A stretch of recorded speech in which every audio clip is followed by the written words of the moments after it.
Hello everyone. तो आज हम लोग पढ़ने वाले हैं क्लास 10th बुक का केमिस्ट्री से चैप्टर नंबर 3 धातु एवं अधातु चैप्टर से है, जो मोस्ट इम्पोर्टेंट फाइनल एग्जाम 2023 से संबंधित है।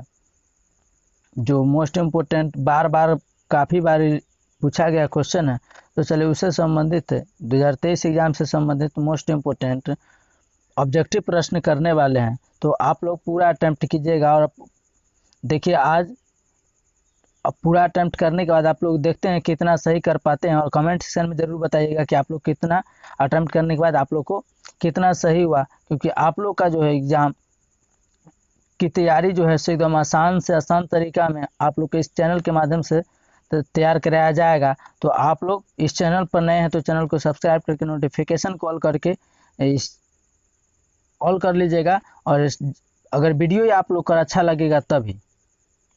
लगेगा वीडियो तभी लाइक कीजिएगा, वरना नहीं लाइक कीजिएगा। और इस वीडियो को ज़्यादा से ज़्यादा शेयर कीजिएगा अपने दोस्तों में। और कमेंट सेक्शन में ज़रूर लिखिएगा कि आप लोग को इस वीडियो के अटेम्प्ट करने के बाद आप लोग कितना सही कर पाएँ, कितना आप लोग का कॉन्फिडेंस लेवल और आप लोग कितना पढ़ चुके हैं। तो चलिए वीडियो को बिना टाइम गवाते हुए शुरू करते हैं। भीड़ में खड़ा होना मकसद नहीं है मेरा, बल्कि भीड़ जिसके लिए खड़ी है वो बनना है मुझे।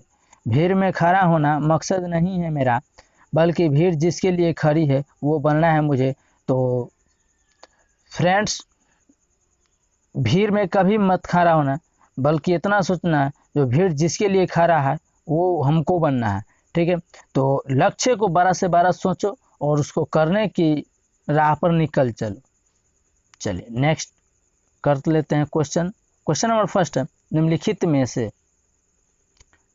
में से किस धातु को केरोसिन में डुबाकर रखा जाता है। केरोसिन मतलब होता है मिट्टी तेल, जिसको हम गांव में बोलचाल की भाषा में यानी घरों में मटिया तेल कहते हैं।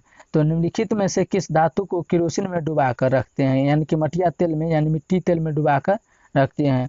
देखें, किसी भी स्टूडेंट का जो है सो पढ़ाई बोझ नहीं लगेगा। हमारा इतना एक उद्देश्य है कि आसान से आसान तरीकों में हम सभी स्टूडेंट को समझाएंगे। एक बार नहीं सही, 2 बार 3 बार में सही। तो आप लोग वीडियो को एक बार नहीं सही, 2 बार में सही, लेकिन हमारा पूरा प्रयास रहेगा कि वीडियो आप लोग को एक ही बार में समझ आए जाए। क्योंकि हम जिस बोलचाल हम लोग यूज करते हैं उसी बोलचाल की भाषा में हम क्वेश्चन को समझाने का प्रयास करेंगे। पूरा बुक पढ़ाएंगे, थ्योरी पढ़ाएंगे, न्यूमेरिकल भी कराएंगे। तो एकदम फ्री से फ्री आसान में। और नोट्स चाहते हैं तो इस वीडियो के डिस्क्रिप्शन में मेरा लिंक दिया गया है टेलीग्राम का, नहीं तो वहाँ भी जाके अपना टेलीग्राम चैनल पर इसी नाम से है अध्ययन सागर बाय डी की आप सर्च कीजिएगा तो मेरा चैनल आ जाएगा। तो वहाँ भी सब्सक्राइब कर सकते हैं और फॉलो कर सकते हैं इंस्टाग्राम और टेलीग्राम का। और जो भी क्वेश्चन हो, अपना मन में जो भी क्वेरी हो एग्जाम से संबंधित आप पूछ सकते हैं, परीक्षा पढ़ाई से संबंधित तो पूछ सकते हैं। चलिए, निम्नलिखित में से किस धातु को केरोसिन में डुबा कर रखते हैं। तो इसका राइट आंसर क्या होगा, तो आप लोग कमेंट सेक्शन में जो है सो इकट्ठे यानी कि वीडियो को लास्ट में आप लिखिएगा, और वीडियो कैसा लगा ये भी फीडबैक देना नहीं भूलिएगा। तो क्वेश्चन में एक का राइट आंसर क्या होगा, तो बी होगा, सोडियम।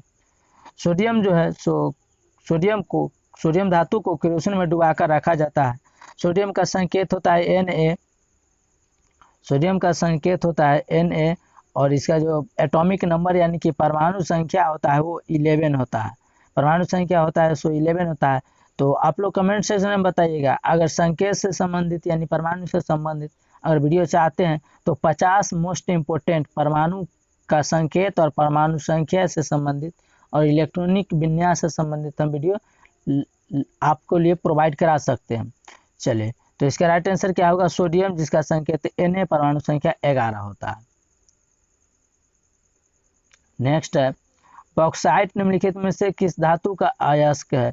अयस्क मतलब होता है जो किस धातु से निकला हुआ है। ठीक है, अब बॉक्साइट निम्नलिखित में से किस धातु का अयस्क है, तो किस धातु का अयस्क है इसमें से, मैग्नीशियम, सोडियम, एल्युमिनियम, बोरियम। तो क्वेश्चन नंबर 2 का जो राइट आंसर होगा वो सी होगा, एल्युमिनियम। एल्युमिनियम बॉक्साइट निम्नलिखित में से धातु का अयस्क है। तो इसको कैसे इसका अयस्क पता करते हैं।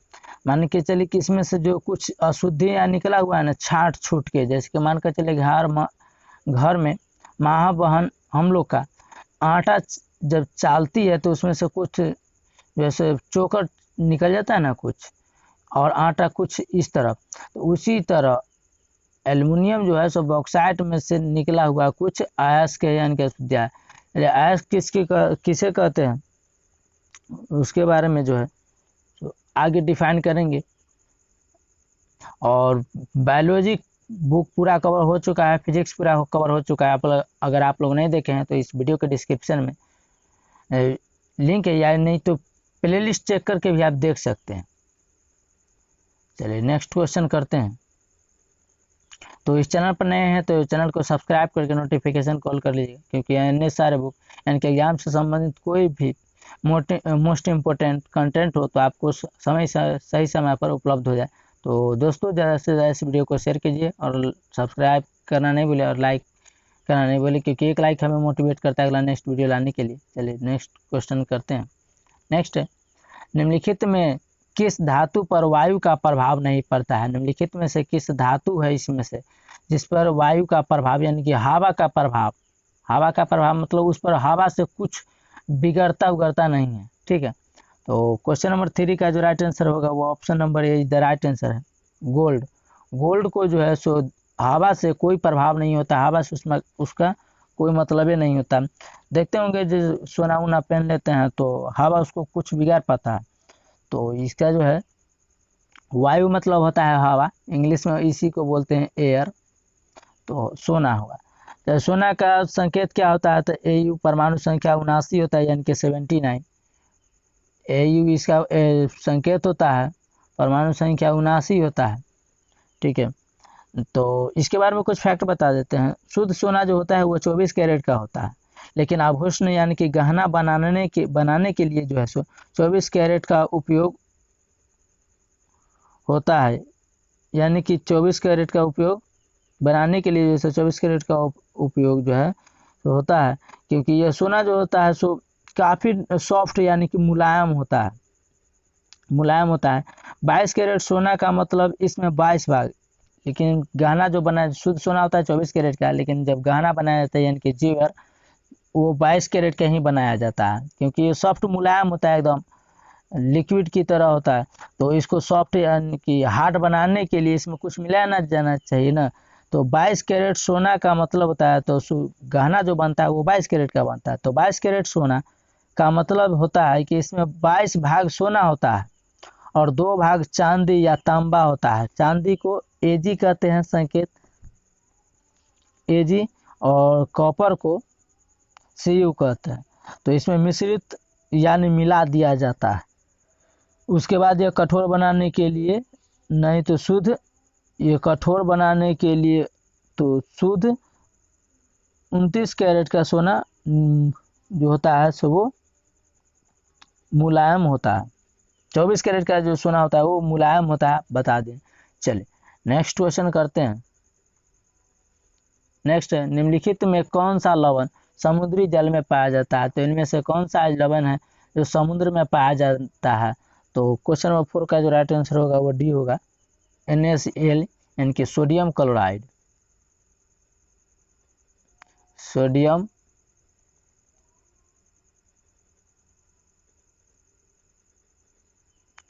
क्लोराइड, NaCl का फुल फॉर्म पूरा नाम होता है सोडियम क्लोराइड, और सोडियम क्लोराइड को ही साल्ट बोलते हैं इंग्लिश में, और इसी को हिंदी में नमक बोलते हैं। तो नमक हमें लैमिनेरिया नामक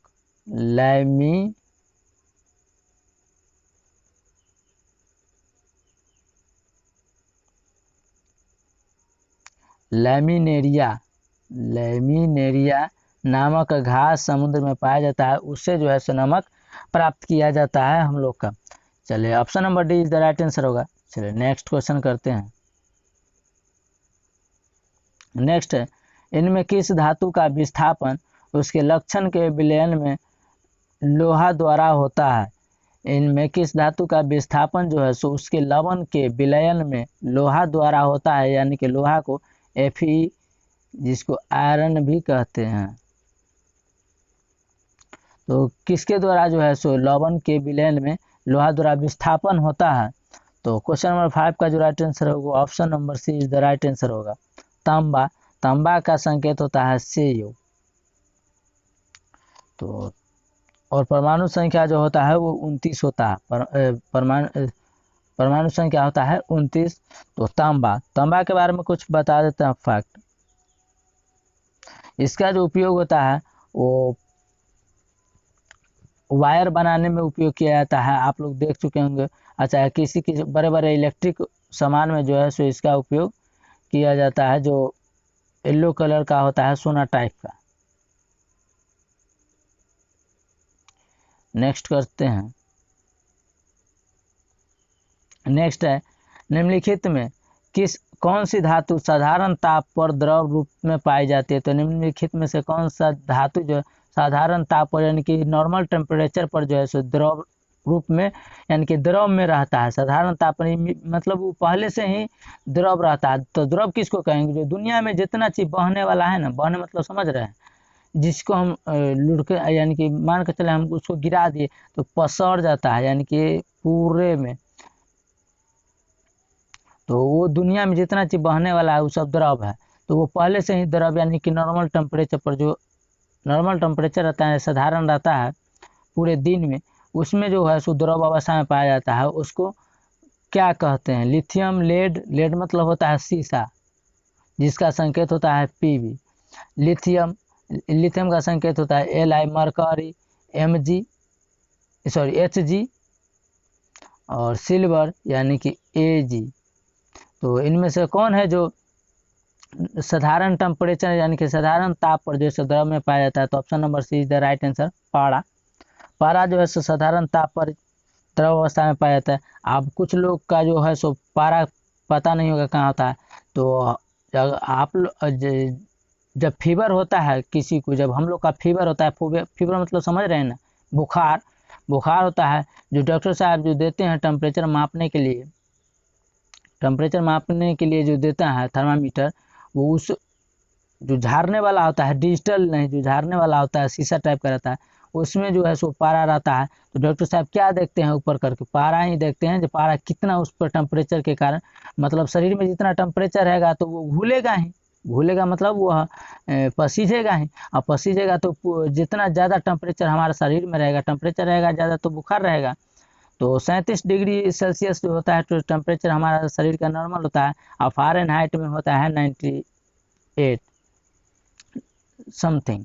तो उसको देखता है कि जो हमारे शरीर में ज़्यादा टेम्परेचर रहता है उसको तो पिघला देता है, तो वो ज़्यादा ऊपर बढ़ेगा ना। मान कर चलिए वो बर्फ़ का टुकड़ा हम लोटा में रख लेते हैं, ठीक है, तो लोटा में तो एक छोटा सा बर्फ़ का टुकड़ा रखे थे, और उसी को जब हम पिघलाएंगे यानी कि टेम्परेचर यानी कि उसको जो दाह में यानी कि ताप पर रखेंगे, तो वो आधा लोटा भी हो सकता है पानी।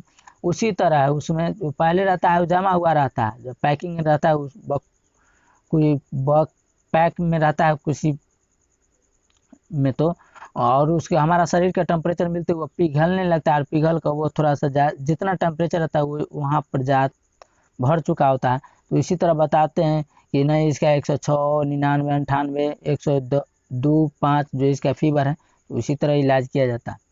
चलिए नेक्स्ट करते हैं। नेक्स्ट है, निम्नलिखित में कौन विद्युत का सुचालक है। विद्युत का सुचालक मतलब समझ रहे हैं, यानी कि उसमें हम करंट दे और करंट उससे होकर आगे निकले, ठीक है, उसमें करंट जाए। मान कर चलिए किसी सूखा हुआ लकड़ी में यहाँ से करंट यानी कि वायर जोड़ दीजिए, तार जोड़ दीजिए, और यहाँ पर भी एगो तार जोड़ कर बॉल जलाइए, जलेगा नहीं जलेगा। तो उसी तरह सल्फर में नहीं होगा, प्लास्टिक आप लोग समझ रहे हैं, प्लास्टिक में करंट जाएगा नहीं जाएगा। आयोडीन यानी नमक में जाएगा, ग्रेफाइट। तो इसका राइट आंसर क्या होगा, क्वेश्चन नंबर 7 का जो राइट आंसर होगा क्या होगा। तो इसका जो राइट आंसर होगा वो option number D is the right answer है। ग्रेफाइट में जो है, इनमें से अगर इसके अनुसार देखा जाए, इसके अकॉर्डिंग देखा जाए, तो ग्रेफाइट में जो है सो विद्युत का सुचालक है, यानी कि ग्रेफाइट जो है सो विद्युत का सुचालक। इसका मतलब इसमें करंट देंगे तो फॉलो नहीं करेगा, यानी कि नहीं जाएगा। इसमें प्लास्टिक में भी करंट नहीं जाएगा, पता ही है। आयोडीन मतलब होता है नमक, तो इसमें भी करंट नहीं जाएगा, लेकिन ग्रेफाइट है जो इसमें करंट जाएगा इनमें से। तो सबसे अच्छा विद्युत का सुचालक कौन होता है, तो आप लोग कमेंट सेक्शन में बताइएगा। नेक्स्ट नेक्स्ट है क्रियाशीलता श्रेणी में हाइड्रोजन के नीचे वाली धातुएं, क्रियाशीलता श्रेणी में हाइड्रोजन के नीचे वाली धातुएं अम्लों से अभिक्रिया कर हाइड्रोजन आयन देती है, या अम्लों से अभिक्रिया कर, यानी कि अभिक्रिया मतलब होता है उससे मिलकर यानी कि जुड़कर हाइड्रोजन गैस बनाती है, या जल के साथ साधारण ताप पर ही अभिक्रिया कर दिया, इनमें से कोई नहीं। तो ऑप्शन नंबर इसका राइट आंसर क्या होगा क्वेश्चन नंबर 8 का? तो ऑप्शन नंबर डी, इनमें से कोई नहीं, इनमें से कोई नहीं है जो क्रियाशीलता श्रेणी में हाइड्रोजन के नीचे वाले धातु है।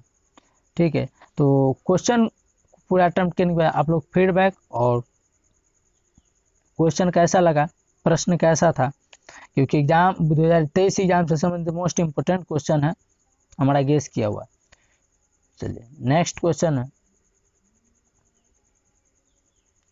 नेक्स्ट है निम्नलिखित में कौन सी धातु अम्लराज के अलावे किसी अन्य अम्ल में नहीं घुलती है, यानी कि इनमें से कौन सी धातु है जो अम्लराज के अलावा यानी कि अम्लराज के बिना किसी अन्य यानी कि कोई अन्य अम्ल में नहीं घुलती है? एल्युमिनियम, एफएस, एयू, सेयू यानी कि तांबा, सोना, आयरन यानी कि लोहा, एल्युमिनियम। इसका राइट आंसर क्या होगा ऑप्शन नंबर 9 का? तो ऑप्शन नंबर 9 का जो राइट आंसर होगा तो क्या होगा, तो आप लोग कमेंट सेक्शन में बताएंगे इसका राइट आंसर क्या होगा जो अम्लराज से संपर्क नहीं करता है।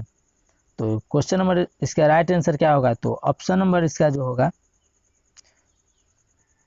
जो इसका हम डिस्कशन हम क्वेश्चन नंबर 3 में कर चुके, अगर वीडियो आप लोग अच्छा से देखते होंगे तो आप लोग को पता होगा। तो इसका जो राइट आंसर होगा वो एयू बता देते हैं, एयू यानी कि सोना, इसी को इंग्लिश में हम लोग गोल्ड बोलते हैं।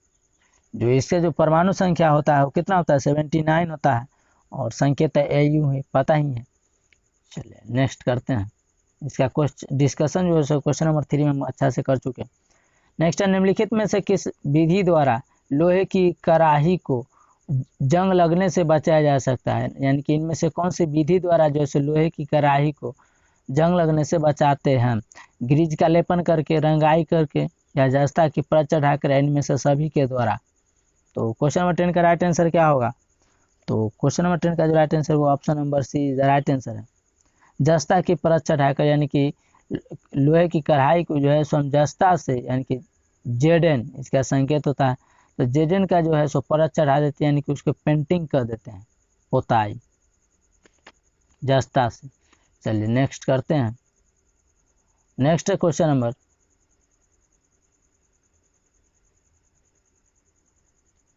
नेक्स्ट है खाद्य पदार्थ रखे जाने वाले कनस्तर पर टीन का लेप चढ़ाया जाता है, जस्ता का लेप नहीं, क्योंकि खाद्य पदार्थ रखने वाले, अगर मान कर चले खाद्य पदार्थ रखने वाले जो बर्तन है उस पर टीन का लेप चढ़ाया जाता है, जस्ता का लेप नहीं, क्योंकि जस्ता टीन से अधिक महंगा होता है। जस्ता जो है सो टीन से अधिक महंगा होता है, या जस्ता का द्रव्यमान टीन से अधिक होता है, या जस्ता टीन से अधिक क्रियाशील होता है, या जस्ता टीन से कम क्रियाशील होता है। तो इसका राइट आंसर क्या होगा, तो क्वेश्चन नंबर 11 का जो राइट आंसर होगा वो option number C is the right answer है। जस्ता जो है सो टीन से अधिक क्रियाशील होता है, यानी कि एक्टिव होता है। चलिए नेक्स्ट क्वेश्चन करते हैं, नेक्स्ट है सोडियम और क्लोरीन के बीच अभिक्रिया होने पर क्या होता है? सोडियम परमाणु एक इलेक्ट्रॉन प्राप्त करता है, या सोडियम परमाणु एक इलेक्ट्रॉन खोकर धनायन बनाता है, या क्लोरीन परमाणु एक इलेक्ट्रॉन खोता है, या सहसंयोजक यौगिक बनाता है। तो क्वेश्चन नंबर 12 का जो है सो राइट आंसर क्या होगा, तो option number B is the right answer होगा। सोडियम परमाणु जो है से एक इलेक्ट्रॉन खोकर धनायन बनाता है। चलिए नेक्स्ट क्वेश्चन करते हैं, नेक्स्ट है निम्नलिखित में कौन दो इलेक्ट्रॉन खोकर आर्गन जैसा अस्थायी इलेक्ट्रॉनिक विन्यास प्राप्त करता है? तो निम्नलिखित में से कौन सा है जो दो इलेक्ट्रॉन खोकर यानी कि गवाकर आर्गन जैसा अस्थायी इलेक्ट्रॉन प्राप्त करता है? तो क्वेश्चन नंबर 13 का जो राइट आंसर होगा वो option number C is the right answer, calcium. Calcium calcium होता है जिसका संकेत जो होता है तो 20 होता है। चलिए नेक्स्ट क्वेश्चन करते हैं, नेक्स्ट है वह परमाणु जो अपनी संयोजी इलेक्ट्रॉन का त्याग आसानी से कर देता है कहलाता है, यानी कि इनमें से कौन सा ऑप्शन सही है जो अपना संयोजी इलेक्ट्रॉन है सो त्याग आसानी से कर देता है, यानी कि बिछड़ देता है। विद्युत ऋणात्मक, विद्युत धनात्मक या रेडियो सक्रिय या उपधातु। तो क्वेश्चन नंबर 14 का जो राइट आंसर है option number B is the right answer है। विद्युत धनात्मक जो है तो अपना इलेक्ट्रॉनिक विन्यास जो है आसानी पूर्वक यानी कि इजली वे में खो देता है। तो क्वेश्चन नंबर 14 का राइट आंसर बी होगा। जो परमाणु इलेक्ट्रॉन का त्याग करके धनायन बनाते हैं वो विद्युत धनात्मक कहलाते हैं। जो परमाणु अपना इलेक्ट्रॉन को त्याग करता है आसानी पूर्वक इजली वे में, वो धनायन बनाते हैं और विद्युत का वो धनात्मक होते हैं, यानी कि उसमें करंट जो है सो फॉलो हो सकता है। चलिए नेक्स्ट क्वेश्चन करते हैं। नेक्स्ट है तत्व ए का इलेक्ट्रॉनिक विन्यास 286 और तत्व बी का इलेक्ट्रॉनिक विन्यास 281 है और ए बी के संयोग से, ए बी के संयोग मतलब जोड़ने से, मिलने से यौगिक की प्रवृत्ति होगी, यानी कि कौन सा यौगिक बनेगा दोनों को अगर जोड़ते हैं तो। अब तत्व ए और तत्व बी का, जिसका तत्व ए का इलेक्ट्रॉनिक विन्यास 286 है, 286 है और उसी का देखा जाए दूसरा तत्व बी का तो 281 है। तो दोनों को जब जोड़ेंगे, दोनों को मिलाएंगे दोनों तत्वों को, तो कौन सा यौगिक बनेगा, आयनिक या सहसंयोजक या उपसंयोजक या अध्रुवीय। तो क्वेश्चन नंबर 15 का राइट आंसर क्या होगा, तो option number A is the right answer, आयनिक बनेगा दोनों को अगर मिलाते हैं तो। चलिए नेक्स्ट, निम्नलिखित में कौन आयनिक यौगिक है, तो निम्नलिखित में से कौन सा आयनिक है, HCl, CCl4, KCl, CO2। Question number 16 का जो राइट आंसर होगा वो option number C is the right answer है, KCl यानी कि पोटेशियम क्लोराइड। के होता है पोटेशियम का संकेत और Cl से होता है क्लोराइड, तो पोटेशियम क्लोराइड इसका राइट आंसर होगा।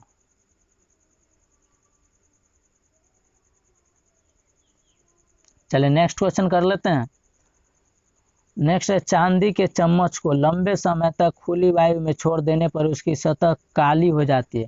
जब चांदी की जो है सो चम्मच को अगर आप खुली हवा में यानी कि नमी में छोड़ देते हैं बाहर, घर से बाहर, तो देखना है उस पर काली, उस पर सतह पर जो है सो उसका ऊपर जो है सो काली हो जाती है। निम्नलिखित में से किस यौगिक के बनाने के कारण ऐसा होता है, यानी कि इस पर जो है कौन सा यौगिक बनने के कारण ऐसा होता है, Ag2O, Ag3N, Ag2S और AgOH। तो क्वेश्चन नंबर 17 का जो राइट आंसर होगा वो option number C is the correct है। Ag2S के कारण जो है सो चांदी के चम्मच पर जो है सो काला धब्बा यानी कि काला पड़ने लगता है Ag2S के कारण, यानी कि चांदी।